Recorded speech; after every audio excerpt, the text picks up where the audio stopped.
নমস্কার বন্ধুরা, কেমন আছো সবাই? আবার এসে গেছি একটা রেসিপি নিয়ে। আজকে বানাবো টেস্টি একটা রেসিপি, চাল কুমড়োর পুর ভাজা। আজকে ফার্স্ট টাইম বানাচ্ছি, চলো দেখে নিই এটা বানাতে আমি কি কি নিয়েছি।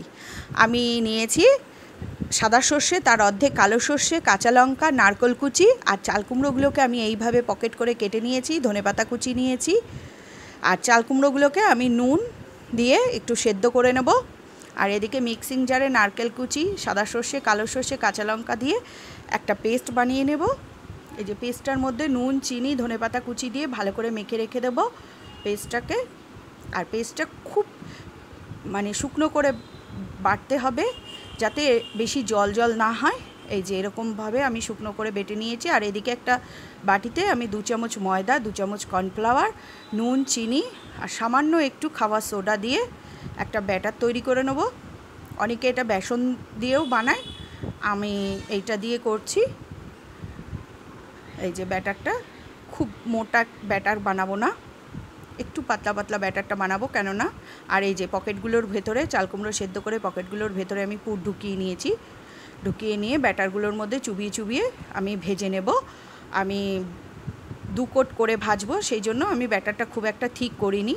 এইভাবে ভাজলে ভাজাটা খেতেও খুব ভালো লাগে, কেননা একবারে ঠিক ব্যাটার করলে ব্যাটারটা একটু কাঁচা কাঁচা মতোও থেকে যায়। সেই জন্য আমি ডবল কোট করে ভাজবো। এই ফার্স্ট কোট করে আমি ভেজে নিচ্ছি এটা।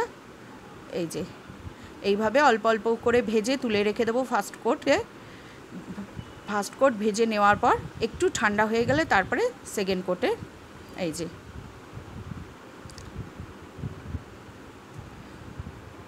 দেখে বুঝতেই পারছো সবাই আমার ব্যাটারটা কীরকম পাতলা হয়েছে।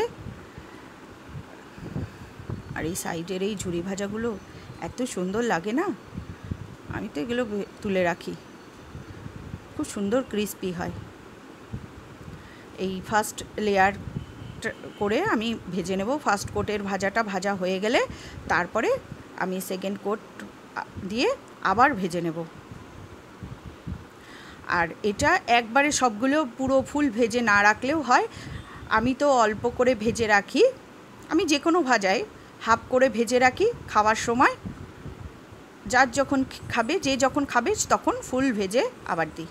এই যে এবার ডবল কোট করে এই যে আমি আবার ভেজে নিচ্ছি। এইভাবে ভাজলে ভাজাটা খুব সুন্দর ক্রিস্পি হয়, খুব ভালোও লাগে খেতে।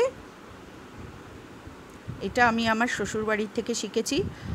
আমার বিয়ের পরে আমার শ্বশুরবাড়িতে এসে দেখি ওরা এই ধরনের ভাজাটা আমার খেতে খুব ভালোও লাগতো,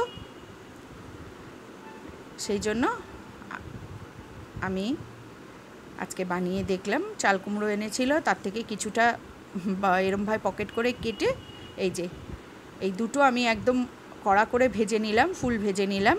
এই দুটো এখন লাগবে, আর বাকিগুলো আমি হাফ ভেজে নেব। এই যে আমার চাল কুমড়োর পুর ভাজা রেডি। এইগুলো আমি হাফ ভেজে নিয়েছি। দেখো, ভালো লাগলে আমার চ্যানেলটাকে লাইক ও সাবস্ক্রাইব করে দিও।